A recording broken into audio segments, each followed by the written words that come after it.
Good afternoon, dear students. Let's discuss the chapter The Summer of the Beautiful White Horse today by William Saroyan. So let's start with this chapter, The Summer of the Beautiful White Horse, from your book Snapshots. Now this is a supplementary reader. I'll tell you when we'll discuss the question answers. I'll tell you what sort of questions do you get from here. Okay, so when we come to the questions part. Fine. Still there are many students in the class who have not been sending their homework. 10 from, I guess 10 from D2 section and 10 again from B2 section also. There were almost 20 students in spite of repeated reminders they have not sent me their homework. So I've even sent you a picture of that, and I'm going to keep a record of each and everything.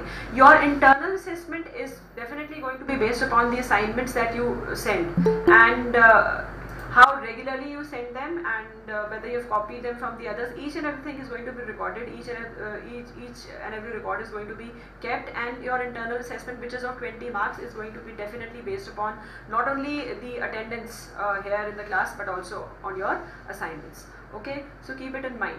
And when I have to take your attendance, and normally I take the attendance towards the end of the class, many people leave the class and then they send me the messages later on that, ma'am, I was present that day, ma'am, I have attended all the classes. I'm not talking about one or two people, but there are certain students, I know that they leave the meeting in between or they join in very late, so they won't be marked present.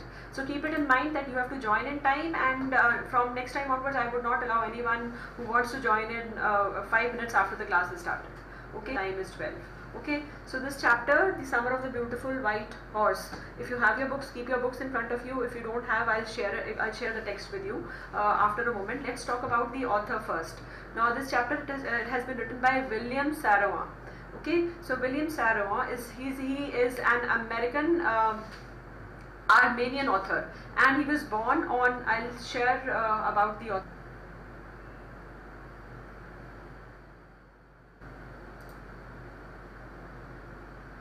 So William Saroyan, he was an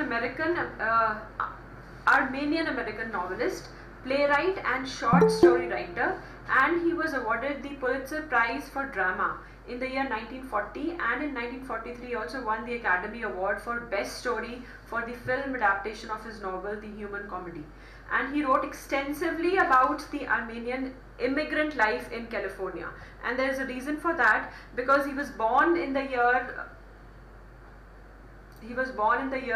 1908 on 31st of August 1908 in California, and he was born to Armenian immigrants from Turkey. So that is why he wrote extensively about Armenian immigrants in California. And his father died when he was only 3 years old, and thereafter he and his siblings, they had to be put into an orphanage. But he was lucky enough, because 5 years later his siblings and Saroyan, they all were reunited with their mother. And even during the hard times, his spirits were very high, and his writings, they often celebrated the joy of living in spite of poverty, in spite of hunger, and in spite of insecurity. Okay, so in this people are still joining in, so please join in time. Keep it in mind that you have to, I can't keep on admitting the students throughout the class. Okay, so he had to leave school because of poverty, because of everything. He had to leave school at the age of 15, but still he educated himself by reading a lot and by writing a lot. And he continued his education later on. After 15 years, he continued his education on his own, you know, supporting himself by taking up odd jobs at one point of time or the other. And his mother showed him some of his father's writings also, which influenced his early works, his early writings. And his works had a strong autobiographical touch, especially his later works. Okay, so this is about the author, and he died on 18th of May 1981 at the age of 73, because he was born in the year 1908. Okay, so and he's got many awards, like we talked about the Pulitzer Award also, but he refused this Pulitzer Prize for his play. You can write it if you want to write something about the author, you can write it. He refused this prize for his play The Time of Your Life, because he said that it was no more great or good than anything else that he had written. You can write it at the top of your chapter. He refused this Pulitzer Prize. Why? For the play he had been offered this prize, the Pulitzer Prize, for his play The Time of Your Life. Okay, but he refused it. And why did he refuse it? He just said that it was no more great or good. So you can write in inverted commas, because these are the words we are quoting him. He said this. He said that it was no more great or good than anything else that he had written. Okay, so this particular chapter, The Summer of the Beautiful White Horse, it talks about two young boys. One is 9 years old and the other one is 13 years old, and they belong to an Armenian tribe. It is and it's a poor Armenian tribe, and these two boys, they belong to a tribe. The hallmarks of the tribe. What do you understand by hallmarks? What are hallmarks?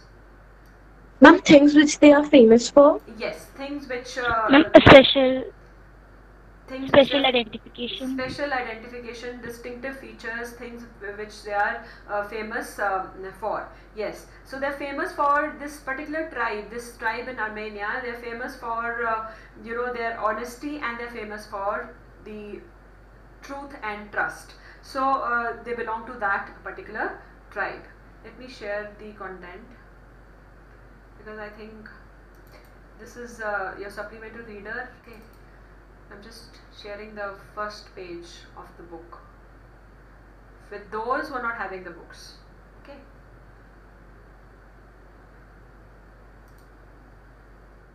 The Summer of the Beautiful White Horse. Are you able to see it? Is it visible to everybody? Yes, ma'am. Yes, good. So, Yes, ma'am. Okay, it says the story starts with one day back there in the good old days when I was 9. So this is one of the two children who is narrating the story.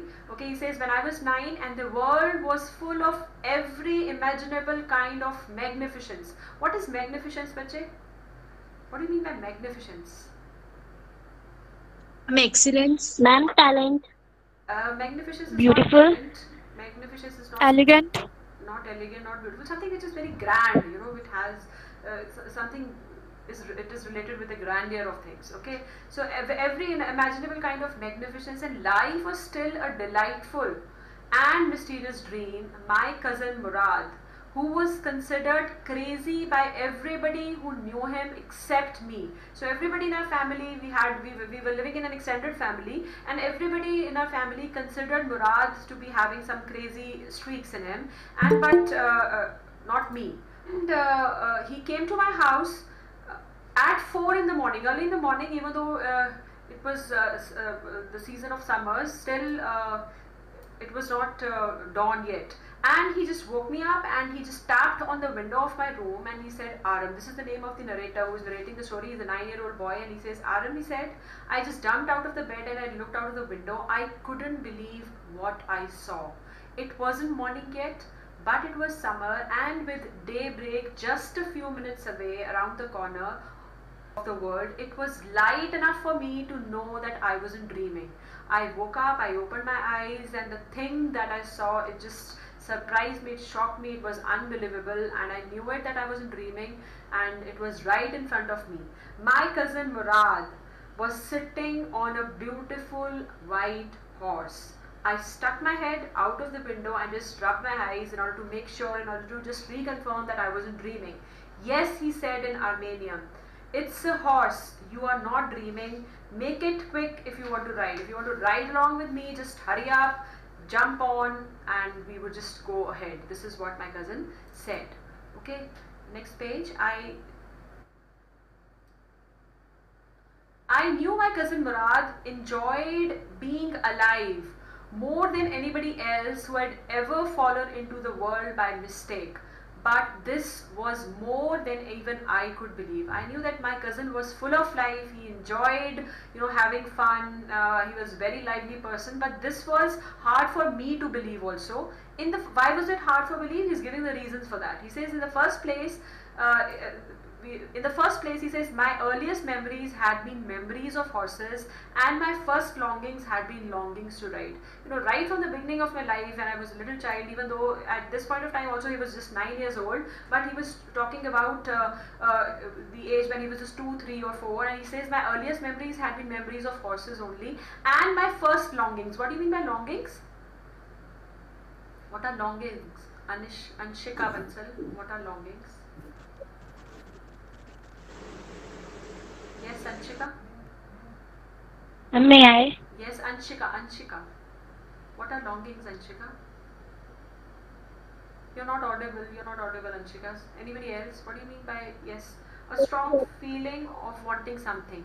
Yes. So my earliest desires, my first longing, my first desires had been desires to ride. I had always wanted to ride a horse. This was the wonderful part of my life. Okay. But the second part, which was not so good, the second part was we were poor. This was the part that wouldn't permit me to believe what I saw. So I saw my cousin Murad riding a beautiful white horse. I couldn't believe it because we knew it that we couldn't afford the horse. So how did he get that horse? We were poor, we had no money, our whole tribe was poverty stricken. Every branch of the Garo-Galanian family was living in the most amazing and most comical poverty in the world. Why comical? The answer is there in the next lines. Nobody could understand where we ever got money enough to keep us with the food in our bellies, not even the old men of the family. Most important of all, though we were famous for our honesty, our tribe was known for its honesty. This was the most important thing. And we had been famous for our honesty for something like 11 centuries, even when we had been the wealthiest family in what we like to think was the world. There was a time many centuries ago when we were very rich, and even at that time we were very honest, and we were proud first and we were honest next. So these were the hallmarks of our tribe. We were proud, we were honest, we were trustworthy, we were truthful, and after that we believed in right and wrong. None of us would take advantage of anybody in the world, let alone steal. Nobody in our family, nobody in our tribe would never ever think of stealing. Okay, so consequently, as a result of this, even though I could see the horse so magnificent, even though I could smell it so lovely, even though I could hear it breathing, so exciting, I was full of excitement. I was so happy to have the horse right in front of me, but still I couldn't believe the horse had anything to do with my cousin Murad, or with me, or with any of the other members of our family, asleep or awake, because we could not afford the horse in the first place, and in the second place we could never ever think of stealing. So how did it happen that my cousin Murad was having the horse with him? He was riding a horse. Okay, so because I knew my cousin Murad couldn't have bought the horse. Why couldn't he have bought the horse? Because he couldn't afford. And if he couldn't have bought the horse, it must have been stolen. And I refused to believe he had stolen it. I could never believe it. This was an unbelievable thing. Nobody in our family could ever think of stealing. No member of the Garo-Galanian family could be a thief. I stared first at my cousin and then at the horse. There was a pious stillness and humor. Both of them were looking very pure and very still. There was the purity in their stillness, which on the one hand delighted me, and on the other hand frightened me. When I looked at them, I felt happy to have a horse, my cousin Murad riding a horse, such a beautiful horse, but I was afraid also because I still couldn't understand. This was confusing, this was troubling me, the fact that how did he manage to get that horse. I just asked him, Murad, where did you steal this horse? He just said, leap out of the window if you want to. He says, don't question me, just jump on. Okay, just leap out of your window. It was true then that he had stolen the horse. There was no question about it. He had come to invite me to ride or not as I chose. So it was my wish. If I wanted to go with him to ride on the horse, he just offered to take me along, but he didn't want to answer any of the questions. But the thing was obvious that Murad had actually stolen the horse. When it seemed to me, now he's just a 9-year-old child. Now you just just imagine yourself in the place of a 9-year-old child, and what thought process he would be having at that point of time when he's when he's having the horse right in front of me, right in front of him, and he wants to ride the horse, and on the other hand, he has those things coming into his mind that the tribe is famous for honesty, truth and all, they can never steal. So he is thinking on these lines now. He's trying to justify. Now he's trying to justify the act of stealing, and he says that, well, it seemed to me stealing a horse for a ride was not the same thing as stealing something else, such as money. We have just, my cousin had just stolen the horse and it's just for a ride, so this would not account for stealing. It is not stealing at all. For all I knew, maybe it wasn't stealing at all. No, he's justifying it, justifying the act of his cousin by saying that if you were crazy about... People are still joining in. How come? If you are crazy about horses, the way my cousin Murad and I were, it wasn't stealing. He says we cannot be called as thieves because we had stolen, Murad had stolen the horse just for riding, and we both of us were crazy about horses. It wouldn't become stealing until we offered to sell the horse, which of course I knew we would never do. So it is definitely not stealing because we would never sell this horse. Let me put on some clothes, I said. All right, he said, but hurry. I just leaped into, he was in such a hurry that he just jumped into his clothes and he leaped out of the window and to the yard from the window and leaped up onto the horse behind my cousin Murad. That year, we lived at the edge of town on Walnut Avenue. Behind our house was the country, vineyards, orchards, irrigation ditches and country roads. What are vineyards? What do you mean by vineyards? I am not admitting anyone whosoever is joining now. I cannot admit children after 25 minutes after the class had started. And Devraj, you are also very late today. From next time onwards, I won't let you in my class. Is it clear to you? Is it clear to you, Devraj? You just joined in. Yes, vineyard is a garden of grapes. And then what is, what do you mean by orchards? What are orchards? Ma'am, orchards are a type of a flower. A kind of Orchard flower. is not a flower, it's fruit trees where you have fruit trees. Okay, then we have irrigation. We had irrigation ditches and country roads. Everything was there behind our house. In less than 3 minutes, we were on Olive Avenue. The horse was so fast and my cousin Murad was so good at riding it that we were on Olive Avenue within 3 minutes. And then the horse just began to trot. What do you mean by trotting? What is trotting? He just began to trot. Yes. Anybody from the class can tell me the meaning of trot? What is trot? You must have heard of this word. Initially it was running very fast and then it started moving slowly. Okay, so that slow movement is known as trot. Okay, so he just slowed down. Okay, then what happened? The air was new and it was lovely to breathe. More so because of the fact that we were riding on a horse and our desires, our wishes, our earliest longings, they had been fulfilled. And the feel of the horse running was wonderful. My cousin Murad, who was considered one of the craziest members of our family, he just began to sing. I mean, he just started roaring. He sang so loudly, it appeared as if he was roaring. Okay, every family has a crazy streak in it somewhere, and my cousin Murad was considered the natural descendant of the crazy streak in our tribe. What do you mean by natural descendant? So, what is natural descendant? Yes? What is natural descendant? Hello? A person which has a particular ancestor. A person who One of them. Yes, so who had inherited certain qualities from his ancestors. So he is considered as the natural descendant of the crazy streak in our tribe. And before him was our uncle Khosrow, an enormous man. We have an uncle, and who also is considered to be one of the craziest members of our tribe. And after him we have Murad. And this uncle is an enormous man with a powerful head of black hair and the largest moustache in the San Juan Valley.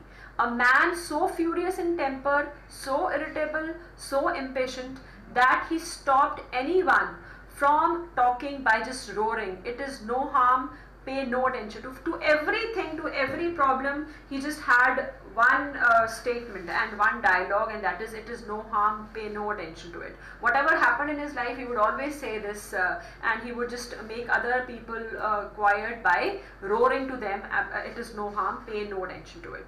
And that was all.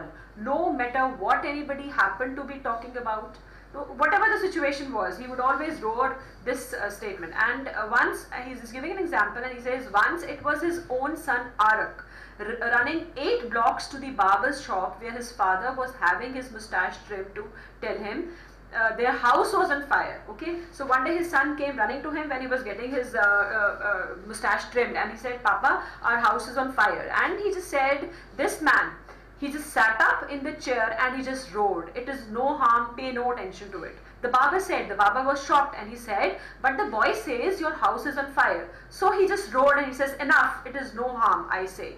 My cousin Murad, now this was one of the craziest members of their family. You know, his house was on fire, and he just snubbed his child by saying it is no harm, and even the barber too by saying it is no harm, pay no attention to it.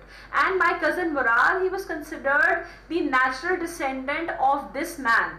Although Murad's father was Rurab, so he had inherited those characteristics from his uncle, not from his father, and his father was a very practical minded person and nothing else. That's how it was in our tribe. A man could be the, underline this, a man could be the father of his son's flesh, but that did not mean that he was also the father of his spirit. What do you mean by this? What do you mean by this statement? A man... May I, ma'am? Just hold on, let the others also think about it, and then I'll ask you. Okay, a man could be the father of his son's flesh, but that did not mean that he was also the father of his spirit. What do you mean by this? Mom, may I?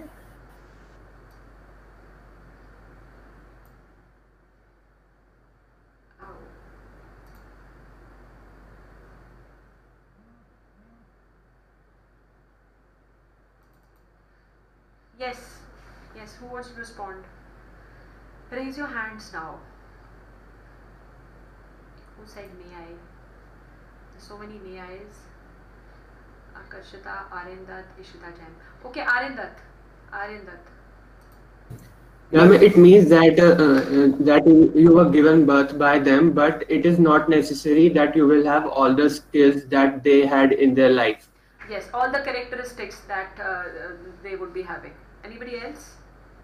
You can inherit the characteristics from your grandparent, from your chacha, from your masi, or from anybody. So it was like that also in our tribe.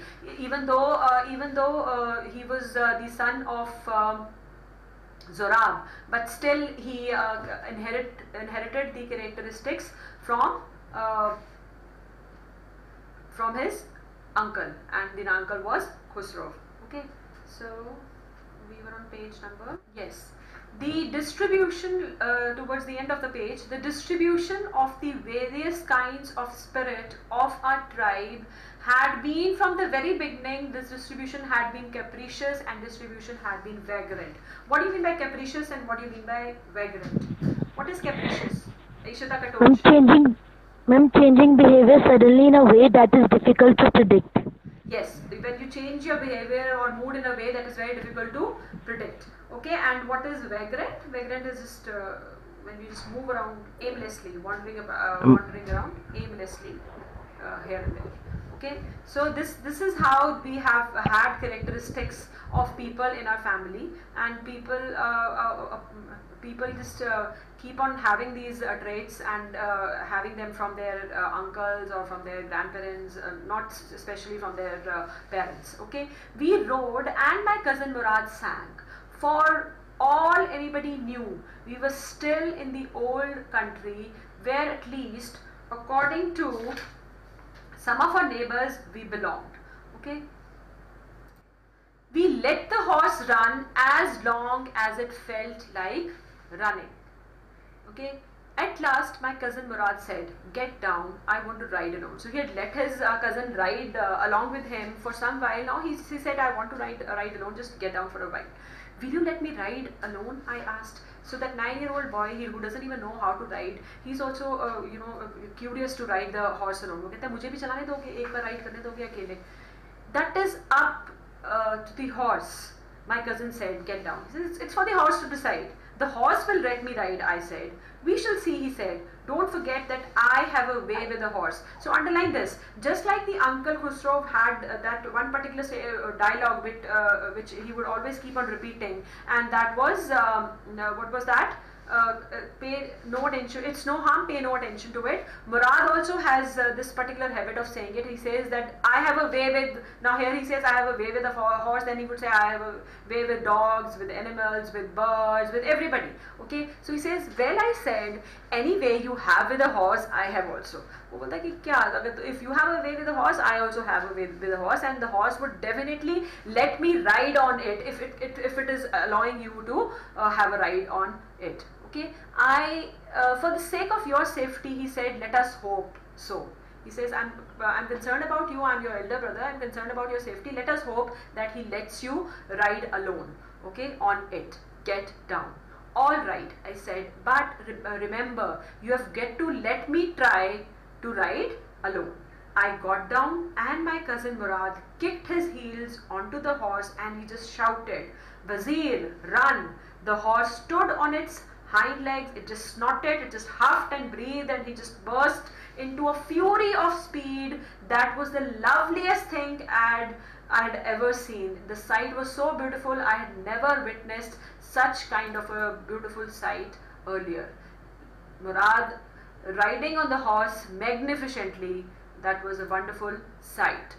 Okay, my cousin Murad, he just raced the horse across a field of dry grass to an irrigation ditch. He crossed the ditch on the horse, and 5 minutes later he just returned dripping wet because of sweat. He was sweating profusely, and the sun was coming up. "Now it's my turn to ride," I said. My cousin Murad, he just got off the horse and he said, "Ride, okay? Jump on the horse and ride," he just said. I leaped to the back of the horse, and for a moment I knew the most awful fear imaginable. The horse did not move. यही मुझे डर था कि जैसे ही मैं horse पे बैठूंगा horse ने हिलना नहीं, और वही हुआ. ठीक है, this was the most dreadful thing that I had imagined, and the thing came out to be true.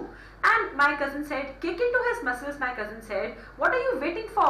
We have got to take him back before everybody in this world is up and about." सब लोग जागने वाले हैं, जाग जाएंगे अभी फटाफट. क्या रहे हो? Just kick into his heels and just move on, just ride on. I kicked into the muscles of the horse once again. It roared, and once again it snorted. Then it began to run. I didn't know what to do because I never, this was the first time in my life that I was riding the horse, and that also alone. So I didn't know how to control it. Okay, I didn't know what to do. Instead of running across the field to the irrigation ditch, the horse ran down the road to the vineyard of Dikran Halabian, where it began to leap over. It started leaping over the vines of somebody. Okay, and the horse leaped over 7 vines before I fell. Then there was a time when I just fell off the horse. Then it continued running, and the horse just went on. My cousin Murad came running down the road. "I'm not worried about you," he said. "I'm not concerned about you. We have got to get that horse. You go this way and I'll go this way. If you come upon the horse, be kindly." वो कहता है आराम से deal करना. You don't know how to deal with it. I told you earlier also, I have a way with the horse, and just look at yourself. What have you done? You have fallen, and the horse had just run away, and what are we going to do? I'll be near, he said. I continued down the road, and my cousin Murad went across the field towards the irrigation ditch. It took him half an hour to find the horse and bring him back. So it was eventually Murad only who got hold of the horse and brought him back. "All right," he said, "jump on. The whole world is awake now. There's no point of letting you ride the horse. Just jump on, and I'm going to hide this horse somewhere." "What will we do?" I said. "Well," he said, "we'll either take him back or we'll hide him until tomorrow morning."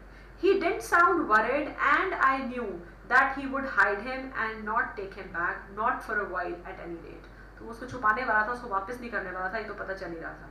"Where will we hide him?" I said. "I know a place," he said. How long ago did you steel this horse. जैसे उसने ये बोला कि मुझे एक जगह पता है, तो मैंने उससे पूछा कि ये कब से चोरी किया हुआ है तुमने. Okay, it suddenly dawned on me that he had been taking these early morning rides for quite some time and had come to me this morning only because he knew how much I longed to ride. एकदम से मुझे ये बात समझ में आ गई कि पता नहीं कितने दिनों से ये हॉर्स राइडिंग खुद अकेले अकेले कर रहा है, और आज पता नहीं मेरे पे तरस आ गया इसको और वो मुझे भी अपने साथ लेने को आ गया. Who said anything about stealing a horse? He said. Anyhow, I said, how long ago did you begin riding every morning? वो कहता ठीक है, चोरी नहीं किया. ठीक है, मैं नहीं कहता, मैं तो ये कह रहा हूँ कि कितने दिनों से तुम राइड कर रहे हो, हॉर्स राइडिंग कर रहे हो. Page number 6. Do I have this page?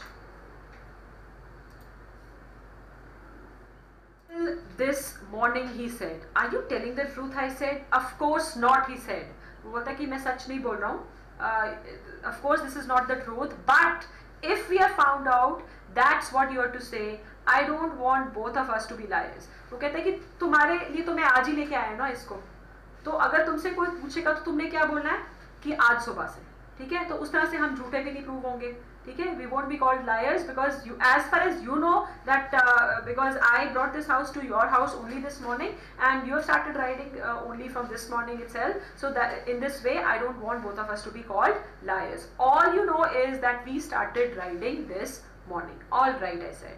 He walked the horse quietly to the barn of a deserted vineyard. What is a barn? What is a barn, bachche? What is a barn? Lavneesh, Huda? A large farm building. A large farm building where some Ma'am, a yes, storehouse to a kind of a store storehouse, farm a stuff. kind of a storehouse where grains are stored. Okay, so he just went there to a barn of a deserted vineyard, which at one time had been the pride of a farmer named Fitzvirgil. There were some oats and there was dry alfalfa in the barn for the horse to eat, and we just tied the horse there and we began walking home.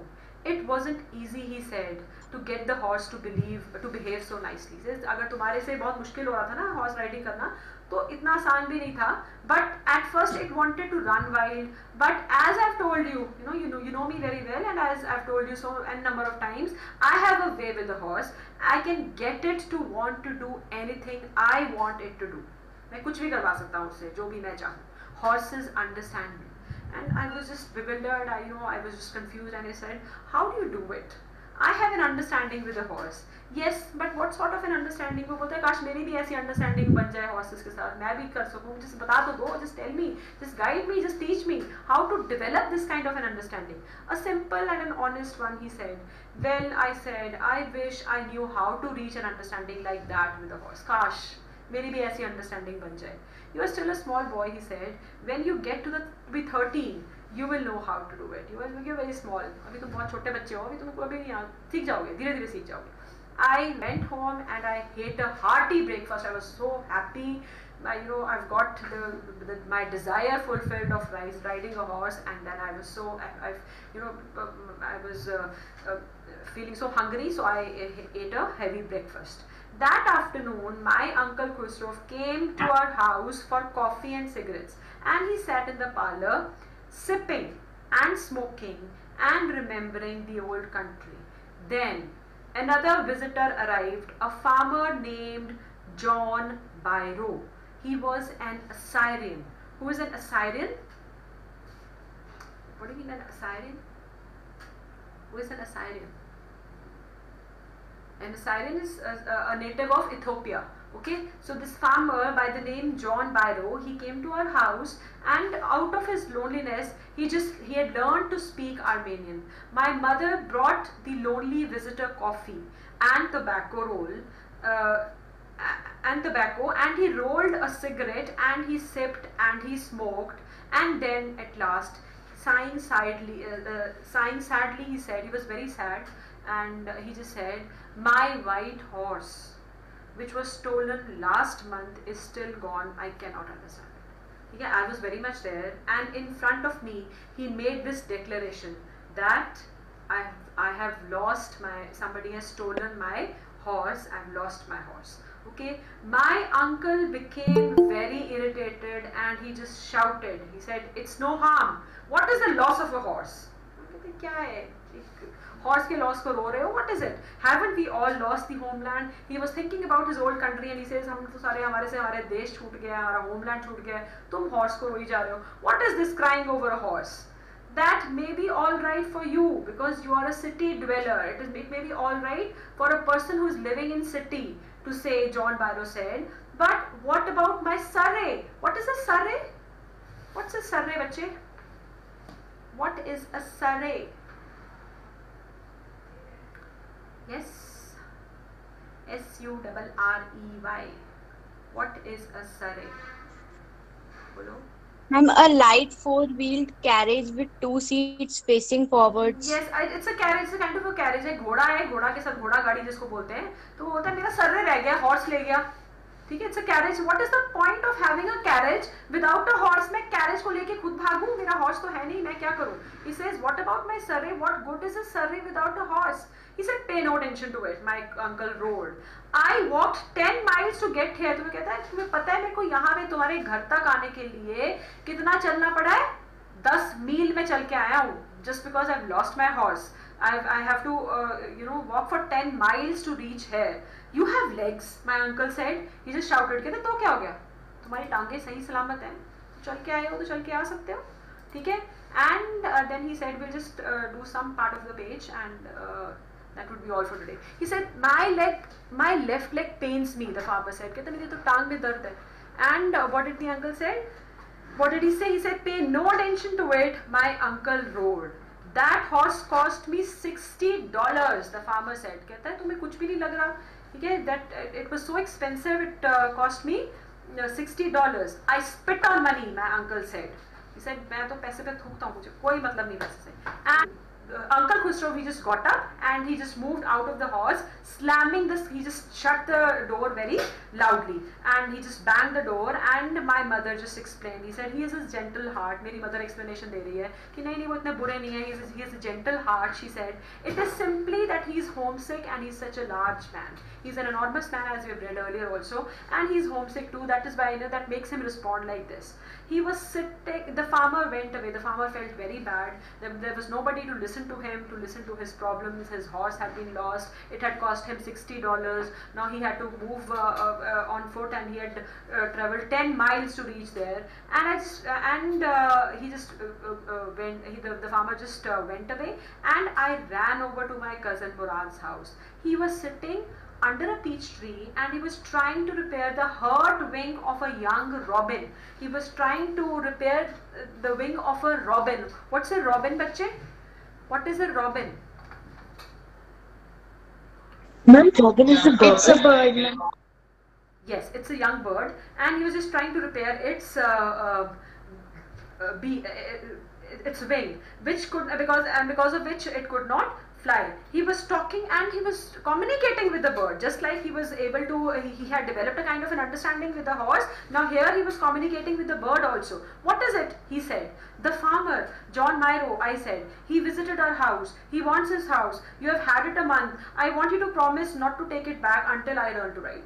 वो कहता तुमने मुझे बताया नहीं, मुझे पता चल गया. वो आया था हमारे घर में, तुमने 1 महीने से उसे चुराया हुआ है, ठीक है? और उसको वापस नहीं करोगे तुम. You will not.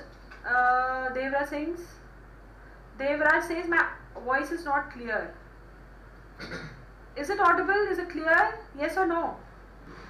To the others? Yes, ma'am, clear. It is Yes, clear. ma'am. Devraj, Yes, ma'am. Devraj is okay. He says, I want you to promise not to take it back until I learn to ride. कहता मुझे सीखने दो, तब तक वापस उसको नहीं करोगे. It will take you a year to learn to ride, my cousin Murad said. कहता तुम्हें तो साल लग जाएगा, जो तुम्हारा हाल है तुम्हें 1 साल लग जाएगा सीखने में. We could keep the horse a year, I said. कहता ठीक है फिर 1 साल तक रख लेते हैं. ठीक है, रख लें 1 साल तक. Okay. The Rahul saying the class is going to end within 5 minutes. Okay. Okay, and I'll take your attendance after that, after 2-3 minutes. Okay, let me complete this page only. Okay, so he says we could keep the horse a year. I said, my cousin, he leaped to his feet. He says, what? He roared, are you inviting a member of the Gadoglanian family to steal? कहते हैं क्या तुम क्या बोल रहे हो, 1 साल तक हम हॉर्स को रख लेंगे, तुम क्या चाहते हो कि एक हमारी ट्राइब का, the tribe which is known for its honesty, the tribe which is known for its trust, for its truthfulness, do you want a member of this tribe to steal? ना ना, ये नहीं मैं कर सकता. The horse must go back to its true owner. Horse को जाना ही पड़ेगा इसके मालिक के पास. When I asked, in 6 months at the latest. So यार ठीक है इसको जाना पड़ेगा, 6 महीने में तो जाना ही पड़ेगा, तो 6 महीने तक हम इसको अपने पास रख सकते हैं. And then he just threw the bird into the air. The bird tried hard, almost fell twice, but at last it flew away high, very high and straight. Okay, so just put a mark here. We'll continue from here maybe day after tomorrow, and we do the question answers as well. So just have a reading of it and just go through the part that we have covered. And those who have still not sent me their previous work, I have told you n number of times, I'm repeating it again, I've reminded you in your class group also, in your English group, you people have to send me your assignments in time, and if you're late, it doesn't mean that you're not to send it. Okay, there are around 20 students combined of D2 and B2 who have still not sent their work.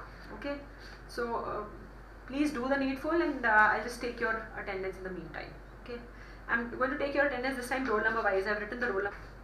Should I just send you the questions also today, so that you can just go through them, and we can discuss them on Monday when we meet next? Yes or no? Yes, ma'am. Okay, I'll be sending the questions in your English group, so that when we meet on Monday after completing the chapter, we'll discuss them. Okay, that is all for today. Have a good day, and just take care of yourself, your eyes. Keep on washing your eyes regularly. Keep on blinking them. Don't keep on just sitting glued in front of the television or in front of your mobile phones. Okay, relax for some time in between also. Okay, that is all for today. Have a good day. Have a good day, Bache.